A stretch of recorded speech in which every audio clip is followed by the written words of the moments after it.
Hello అండి, మేము ముందుకు ఇంకొక బ్యూటిఫుల్ శారీతో వచ్చేసాము. ఇది వచ్చేసి మంగళగిరి డబుల్ బార్డర్ శారీ.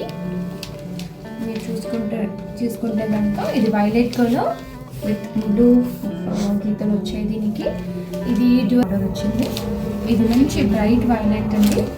పైన చూసుకుంటే కనుక చిన్న బార్డర్ వచ్చింది మీకు. సేమ్ ఇదే మీకు అక్కడ కింద కూడా రిపీట్ అయింది. చిన్న టెంపుల్ బార్డర్ విత్ కడ్డీ డిజైన్ లాగా. మీరు శారీ మొత్తం చూసుకుంటే కనుక ఇలా నిలువు గీతలతో బ్యూటిఫుల్గా ఉంటుంది. పళ్ళు మొత్తం వచ్చేసి ఇలా లైన్స్ వచ్చాయి మీకు. అండ్ శారీ మొత్తం వచ్చేసి మీకు ఇలా లైన్స్ వస్తాయి.